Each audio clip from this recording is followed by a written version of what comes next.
key pillar of a democratic state is making sure that as many individual voices, regardless of gender, race, ethnicity, sexuality, ideology, or otherwise, as possible are both represented and heard.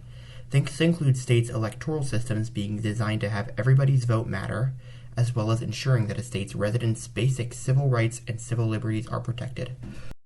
According to the non-governmental organization Freedom House, which measures the extent to which states protect democracy, the state with the highest democracy score so far for 2021 is Estonia, with an 84% score from the NGO.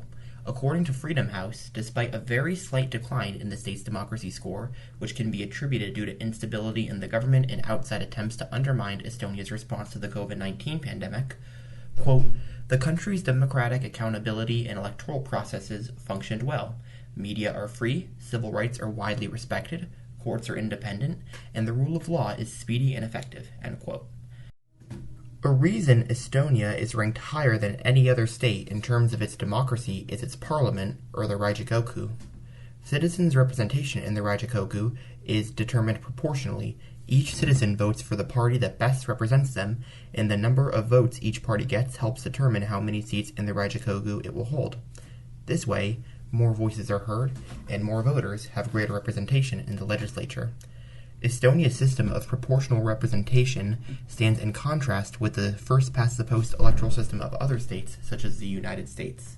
As a result, the U.S. Congress, which comprises single-member districts, is overrepresented by members of the two major parties, Democratic and Republican, and there is little to no room for a third party candidate to win in this environment. As comparative political scientist Pippa Norris writes, quote, "This characteristic is the basis of Maurice Duverger's well-known assertion that the simple majority single-ballot system favors the two-party system, whereas proportional representation favors multipartyism," end quote.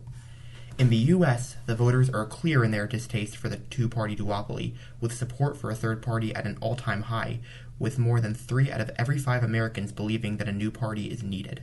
However, as Norris states, the electoral system makes it so that it is incredibly difficult and virtually impossible for a third-party candidate to break through the cracks and win an election.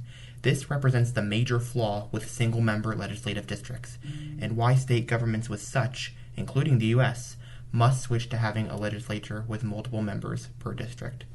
While a proportional electoral system definitely has its benefits in a democratic state, particularly with regards to a more accurate representation of the voters' preferences, as well as protecting the interests of minorities, there are drawbacks, including allowing extremist, fringe parties, some of whom may be overtly anti-democratic, into power.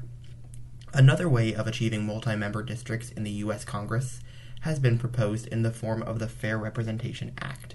The Fair Representation Act would keep the size of the House of Representatives the same, at 435 members, but the number of congressional districts in states would be reduced, and multiple members, generally between 3 and 5, would represent these districts.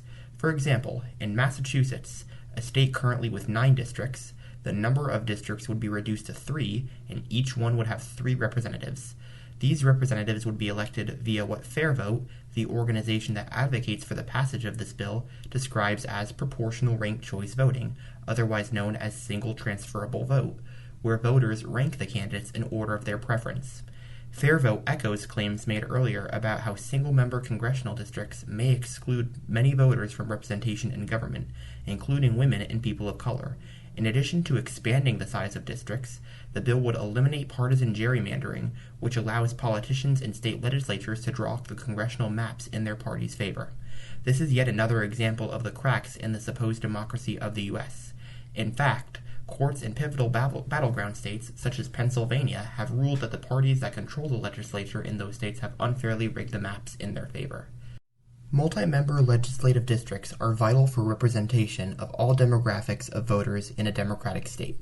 The single-member, winner-take-all electoral system of states such as the U.S. excludes several of these demographics from accurate representation.